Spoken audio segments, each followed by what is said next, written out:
स्वागत है आपके अपने YouTube channel Hind online classes पे। तो इस वीडियो में हम लोग पढ़ने वाले हैं स्पोकन इंग्लिश। ये हमारा स्पोकन इंग्लिश का क्लास नंबर 2 है। अगर आपने क्लास नंबर 1 यानी पार्ट 1 नहीं देखा तो जरूर देखिएगा। बहुत ही अच्छी अच्छी बातें हम लोगों ने, शिष्टाचार की बातें हम लोगों ने पढ़ा था। आपको हमने पार्ट 1 में पढ़ा था शिष्टाचार की बातें। और इस वीडियो में भी हम लोग पढ़ने वाले हैं शिष्टाचार की बातें कि लोगों से मिलने के बाद, जुड़ने के बाद, हटने के बाद, बिछड़ने के बाद क्या क्या बोलना चाहिए, कैसे विश करते हैं, क्या क्या चीज़ें हम लोगों ने पार्ट 1 में पढ़ा था। और पार्ट 2 में भी हम लोग उसी का आगे बढ़ाने वाले हैं। तो इस वीडियो को जरूर अंत तक देखने की कोशिश कीजिएगा, बहुत ही मजा आने वाला इस वीडियो में। ये हमारा स्पोकन इंग्लिश का क्लास नंबर 2 है। क्लास नंबर 1 यानी पार्ट 1 आपने देखा तो उसको जरूर देखिएगा। तो चलिए हम लोग क्लास की स्टार्ट करते हैं। क्लास को हम लोग शुरू करते हैं। बहुत ही मजा आने वाला। अगर आपने पार्ट 1 नहीं देखा है तो पार्ट 1 आप जरूर देखिएगा। पार्ट 1 आपको जरूर देखना है। देखिए, पार्ट 1 में हम लोगों ने कुछ पढ़ा था। अब यहाँ पार्ट 2 के बारे में बात करते हैं। पार्ट 2 में सबसे पहले जानते हैं कि जब किसी के शादी के सालगिरह पर विश करना हो, जब किसी के शादी के सालगिरह पर विश करना हो तो कैसे विश कीजिएगा। तो देखिए लिखा हुआ है आपके सामने, happy marriage anniversary. Happy marriage anniversary क्या लिखा हुआ है, एक मिनट। ओ, क्या लिखा हुआ है, हैप्पी मैरिज एनिवर्सरी। मतलब शादी के सालगिरह की शुभकामनाएं। शादी के सालगिरह की शुभकामनाएं। या तो बोल सकते हैं wish you a very happy marriage anniversary. Wish you a very happy marriage anniversary. आपको शादी के सालगिरह की बहुत बहुत शुभकामनाएं, आप ये भी बोल सकते हैं।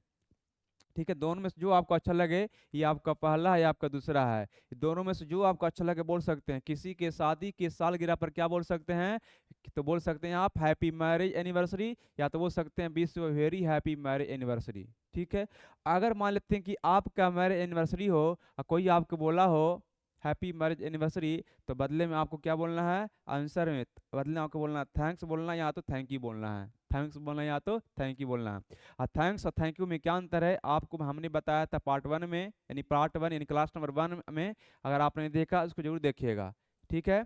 तो कोई अगर आपको हैप्पी मैरिज एनिवर्सरी बोलता है तो बदले में आपको बोलना है थैंक यू या थैंक्स बोलना है। ठीक है, दोनों में अंतर भी आपको बताया था कि क्या बोलना है। अब आगे बात करते हैं।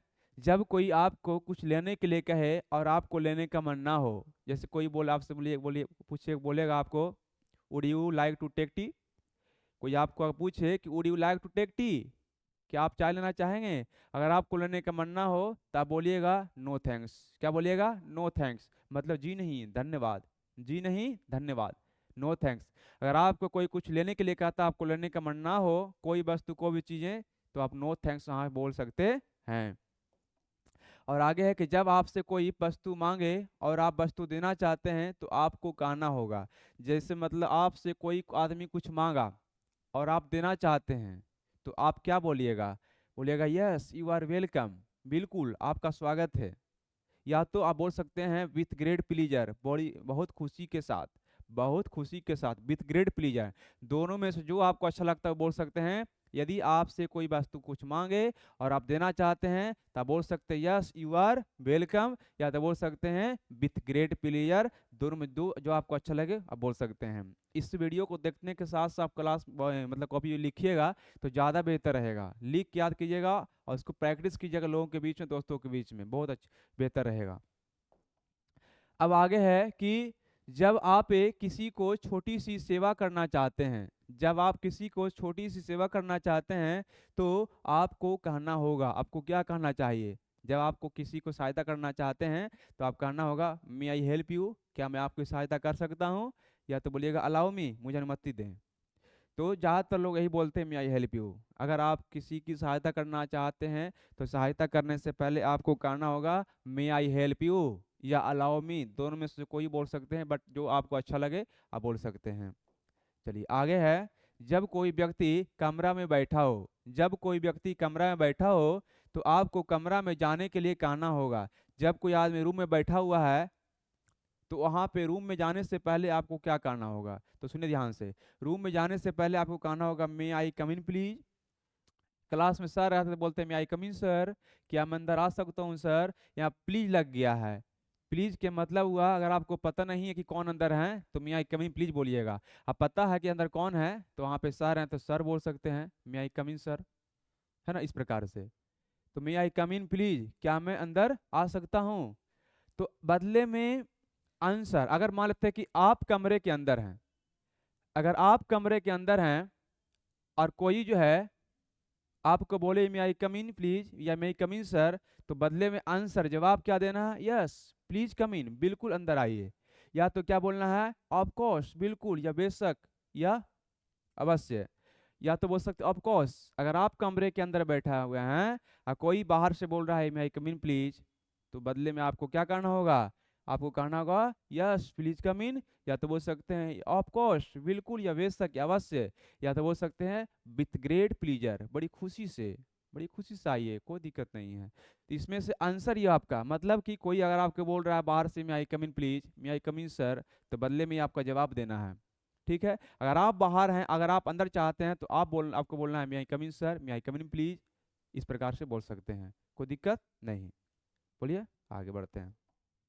आगे यूज ऑफ एक्सक्यूज मी, माफ करें, एक्सक्यूज मी का हिंदी होता है माफ करें। एक्सक्यूज मी कब कब बोलना चाहिए, एक्सक्यूज मी कब बोलना है, तो देखिए गलती करने से पहले, सबसे बड़ी बात याद रखिएगा, गलती करने से पहले क्या बोलना है, एक्सक्यूज मी। गलती करने से पहले, गलती करने का मतलब, अच्छा किसी को जब पता रहेगा कि गलती कर रहे हैं तो गलती करेगा क्या, बिल्कुल नहीं करेगा।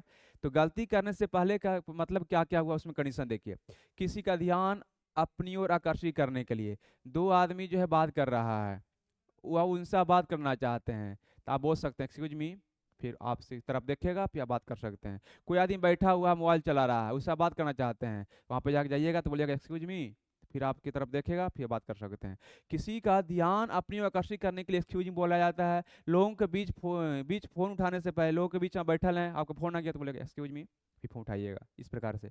जब लोगों के बीच से उठकर आपको कहीं जाना हो, जैसे 10 लोगों के बीच में आप बैठा हुआ है और वहाँ से उठकर आपको जाना हो, तब वहाँ पे एक्सक्यूज मी बोलना है आपको, क्या बोलना है, एक्सक्यूज मी बोलना है। जब किसी अजनबी व्यक्ति से बात शुरू करना हो, कोई आदमी अनजाना आदमी है और आप कहीं गए घूमने, अनजाना आदमी से कुछ पूछना हो आपको, वो बैठा हुआ, तो आप वहाँ पे जाकर बोलिएगा एक्सक्यूज मी, फिर आपकी तरफ देखेगा, फिर उससे जो पूछना चाहते हैं पूछ सकते हैं।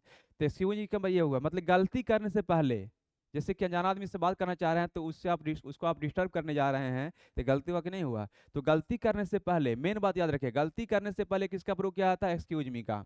गलती करने से पहले किसका प्रयोग किया जाता है, एक्सक्यूज मी का। अब आगे देखिए, आगे रिप्लाई ऑफ एक्सक्यूज मी, अगर आपको कोई एक्सक्यूज मी बोलता है, अगर आपको कोई एक्सक्यूज मी बोलता तो आपको क्या बोलना है, रिप्लाई क्या जवाब देना है। तो लिखा हुआ है आंसर में, इसमें से कोई बोल सकते हैं, पहला आंसर है नो प्रॉब्लम, कोई बात नहीं। अगर आपको कोई एक्सक्यूज मी बोलता है तो आप बोल सकते हैं नो प्रॉब्लम, कोई बात नहीं, दैट्स ओके, सब ठीक है, ऑफ कोर्स बिल्कुल। या बोल सकते हैं what can I do for you, मैं आपके लिए क्या कर सकता हूँ। इतना चार में से कोई भी आप बोल सकते हैं। अगर आपको कोई एक्सक्यूज मी बोलता है तो इसमें से कोई बोल सकते हैं no problem, that's okay, of course, what can I do for you, इसमें से कोई बोल सकते हैं जो आपको अच्छा लगता है। ये इस रिप्लाई जो एक्सक्यूज मी हो गया, मतलब जो आपको कोई एक्सक्यूज मी बोलता है तो बदले में आप क्या क्या बोल सकते हैं, ये आपके सामने अभी हमने आपको बताया। आगे यूज ऑफ सॉरी, माफ, सॉरी के मतलब ही माफ करो होता है, लेकिन सॉरी का प्रयोग कब किया जाता है, लेकिन गलती करने के बाद, गलती करने के बाद किसका प्रयोग करते हैं, सॉरी। जैसे मान लेते हैं कि कोई बच्चा गलती कर दिया, कहता सॉरी, सॉरी पापा, सॉरी मम्मी, तो गलती करने के बाद सॉरी बोलता है। सॉरी बोल सकते हैं, या तो इसको एम सॉरी बोला जाता है, सॉरी बोलिए, देखिए यहाँ पे लिखा है सॉरी या तो एम सॉरी, सॉरी बोल सकते हैं या तो एम सॉरी, मतलब है ना, वही वो हुआ। तो गलती करने के बाद किसका प्रयोग, सॉरी, गलती करने के पहले एक्सक्यूज मी, ये दोनों में अंतर है, दोनों के मतलब होता है माफ करें। एक बताओ, निगेटिव सेंटेंस में जवाब देने के लिए, जैसे मान लेते हैं कि आप घर पर हैं, आपके पापा घर पर नहीं है, और कोई आदमी पूछता, आपके पापा के फ्रेंड आते हैं घर पर और आपसे पूछते हैं कि क्या आपके पापा घर पर हैं, is your father at home, is your father at home. अगर घर पर नहीं है तो हाँ बोलिएगा sorry my father is not at home now, sorry मेरे पिताजी अभी घर पर नहीं है। तो नेगेटिव नकारात्मक जवाब देने के लिए पहले सॉरी बोला जाता है, उसके बाद जवाब दिया जाता है। जैसे आपके आपसे कोई दोस्त जो है पैसा मांगता है कि have you do you have 100 rupees, क्या तुम्हारे पास 100 रुपया है। अगर आपके पास नहीं है तो बोलिएगा sorry I don't have 100 rupees, I don't have 100 rupees. मतलब कोई अगर आपको कुछ पूछ रहा है, अगर आपको नकारात्मक जवाब देना हो तो आप वहाँ पे पहले सॉरी बोलिए, उसके बाद जवाब दिए। नकारात्मक नेगेटिव सेंटेंस में जवाब देने के लिए किसका प्रयोग करते हैं? सॉरी का। ये बात आपको समझ में आना चाहिए कि सॉरी का बोलना है। सॉरी पहला वो गलती करने के बाद सॉरी सॉरी बोलना है। और एक और है नेगेटिव सेंटेंस में जवाब देने के लिए, आपसे कोई कुछ मांगता है, आपके पास नहीं है, तो बोलिएगा sorry I don't have a, मतलब जो भी है चीज़ें बात हो रही है इस प्रकार से, कोई दिक्कत नहीं। A reply to sorry I am sorry, मतलब कोई अगर आपको सॉरी बोलता है तो बदले में आपको क्या बोलना है? तो बदले में बोलना है दैट्स ऑल राइट या इट्स ओके, सब ठीक है। नेवर माइंड या नो मेंशन, कोई बात नहीं। नो प्रॉब्लम, कोई बात नहीं। डोंट अप्लोगाइज, माफी मत मांगो। डोंट अप्लोगाइज, इसमें से कोई बोल सकते हैं जो आपको अच्छा लगता है। कोई अगर आपको सॉरी बोलता है, आप बोल सकते हैं दैट्स ऑल राइट या it's okay, no never mind, no mention, no problem, don't don't apologise, इसमें से कोई बोल सकते हैं जो आपको अच्छा लगता है। तो हमने पढ़ लिया यूज ऑफ सॉरी के बारे में। हमने क्या पढ़ लिया? यूज ऑफ सॉरी के बारे में पढ़ लिया। अब आगे देखिए, आगे है इंपॉर्टेंट फैक्ट्स के बारे में। इंपॉर्टेंट फैक्ट्स के मतलब हुआ ये बातें, छोटी छोटी बातें हैं, शिष्टाचार की बातें हैं, लेकिन हम लोगों को पता होना चाहिए। हम लोग पढ़ रहे हैं शिष्टाचार की बातें। चाचा, मामा, मौसा, फूफा। चाचा, चाचा किसको बोलते हैं? पापा के भाई को चाचा बोलते हैं। मामा किसको बोलते हैं? पापा के भाई को चाचा, मम्मी के भाई को मामा बोलते हैं। मौसा किसको बोलते हैं? तो मम्मी के बहन के हस्बैंड को मौसा बोलते हैं। फूफा किसको बोलते हैं? फूफा के हस्बैंड को फूफा बोलते हैं। सबको इंग्लिश में अंकल कहा जाता है। सबको इंग्लिश में क्या कहते हैं? अंकल कहते हैं। चाची, मामी, मौसी, बुआ, सबको इंग्लिश में आंटी कहते हैं। क्या कहते हैं? आंटी कहते हैं। चाची, मामी, सबको इंग्लिश में आंटी कहा जाता है। किसी पुरुष के लिए आदर्शसूचक शब्द क्या है? सर। अच्छा, एक और छूट गया। किसी भी प्रकार का संबंधी भाई या बहन। संबंधी भाई या बहन के मतलब कैसनो, ममेरा भाई, फुफेरा भाई, चचेरा भाई, ममेरा, फुफेरा, चचेरा, मौसेरा, कैसनो भाई या बहन। भाई या बहन की इंग्लिश में कोई कहते हैं? कजन कहा जाता है। क्या कहा जाता है? कजन। ममेरा, फुफेरा, चचेरा, कैसनो जो है संबंधी, माने परिवार में होना चाहिए, गांव के नहीं। गांव को कजन नहीं बोलते हैं। मतलब कैसनो आपका परिवार का भाई है, ममेरा भाई, चचेरा भाई, फुफेरा भाई, मौसेरा भाई अगर है या बहन है, उसको इंग्लिश में क्या कहते हैं? कजन कहते हैं। क्या कहते हैं? कजन कहते हैं। किसी पुरुष के लिए आदर सूचक शब्द सर है। कोई पुरुष को अगर आप सर बोलते हैं तो रिस्पेक्ट वाला वर्ड है ना। कोई पुरुष को आप सर बोल सकते हैं, आदर सूचक रिस्पेक्ट करके बोलना चाहते हैं तो सर बोल सकते हैं। और किसी महिला के लिए आदर सूचक शब्द क्या है? मैडम। मैडम का शॉर्ट फॉर्म मैम होता है। मैडम का ही शॉर्ट फॉर्म क्या होता है? मैम होता है। मैडम का शॉर्ट फॉर्म क्या होता है? मैम होता है। तो किसी भी महिला के लिए आदर सूचक शब्द क्या है? तो मैडम है, और मैडम को शॉर्ट में बोलते हैं मैम बोलते हैं। ये कॉन्ट्रैक्ट फॉर्म है, कोई दिक्कत यहाँ तक नहीं। अब आगे बात करते हैं। आगे क्या है? एक चीज और दानी है, मिस्टर। मिस्टर को शॉर्ट में क्या बोलते हैं? तो सॉरी, मिस्टर जो है ये आपका ए मार्क बोलते हैं। ये किसके लिए प्रयोग होता है? तो फॉर ऑल मेल, सभी पुरुष के लिए मिस्टर लगाया। तो कोई पुरुष अपने नाम के पहले मिस्टर लगा सकता है। कोई भी पुरुष अपने नाम के पहले क्या लगा सकता है? मिस्टर। शॉर्ट में बोलते हैं एम आर। तो एम आर इसे लिखता है mister Rahul Kumar, mister Manish Kumar, mister Sonu Kumar, सब अपने नाम के पहले मिस्टर लगाता है। कहता है कि ऑल मेल, सभी पुरुष के लिए नाम के पहले मिस्टर लगा सकते हैं। लेकिन देखिए महिला के लिए क्या क्या है? मिसेज। एम आर एस को क्या चीज पढ़ेंगे? मिसेज पढ़ेंगे। फॉर मैरिड फीमेल, शादीशुदा महिला के लिए एम आर एस लगाया जाता है, इसको मिसेज बोलते हैं। अब मिस, मिस किसको बोलते हैं? फॉर अनमैरिड फीमेल, जो अनमैरिड जो लड़की होती है, लड़की नाम के पहले मिस लगाती है। जैसे कोई स्कूल में लड़की पढ़ाते हैं, उसको बच्चा लोग कहता है मिस, देखिए ना मिस हमको मार रहा है। तो अनमैरिड गर्ल्स को, फीमेल को नाम के पहले क्या लगाया जाता है? मिस लगाया जाता है। और जो शादी हो गया उनको नाम के पहले एम आर एस लगाते हैं, माने मिसेज बोलते हैं उनको।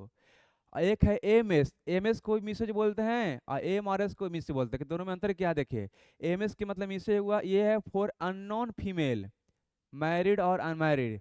एम एस लगाने के मतलब हुआ कि मैरिड है कि नहीं है पता ही नहीं है, मतलब अननोन, अज्ञात। कोई लड़की, कोई महिला अगर नाम के पहले एम एस लगा रही है, ये तो इस पता नहीं है कि शादी हुआ है कि नहीं हुआ है। लेकिन कोई नाम के पहले एम आर लगा रही मतलब शादी हो गया है। मिस लगा रही मतलब शादी नहीं हुआ है। एम एस लगा रही मतलब शादी हुआ है कि नहीं वो पता ही नहीं है ना। ये है, ये चीज़ आपको पता होना चाहिए। ठीक है, तो इस प्रकार से हमारा आज की क्लास क्या होता है, ये इस वीडियो में इतना ही तक। ये वीडियो हमारा जो है पार्ट 2 था, क्लास नंबर 2 था। इस वीडियो में हम लोगों ने पढ़ा शिष्टाचार की बातें, जो इम्पोर्टेंट था हम लोगों के लिए, बहुत इंपॉर्टेंट है ये हम लोगों को जानना। तो ये हमारा स्पोकन इंग्लिश का पार्ट नंबर 2 था। कैसा लगा आपको वीडियो? हमें जरूर बताइए कमेंट्स बॉक्स में। और अपना विचार दीजिएगा किस टॉपिक पर आपको वीडियो चाहिए इसी से रिलेटेड, स्पोकन इंग्लिश से। फिलहाल स्पोकन इंग्लिश का जो क्लास है ये अभी आपका कंटिन्यू रहेगा कुछ क्लास तक। और ये अपने अगर आपको वीडियो अच्छा लगता है तो अपने दोस्तों के पास जरूर शेयर कीजिएगा, अपने फैमिली फ्रेंड्स जो भी है ना आपको कनेक्ट में हैं उनके पास शेयर कीजिएगा। अगर आप चैनल पर नए हैं तो चैनल को सब्सक्राइब कर सकते हैं, वीडियो को शेयर कर सकते हैं। बाकी मिलते हैं नेक्स्ट वीडियो में, अपना विचार कमेंट्स बॉक्स में जरूर दीजिएगा। थैंक यू सो मच, जय हिंद जय भारत, मिलते मिलते हैं नेक्स्ट वीडियो में। Thank you so much, bye bye.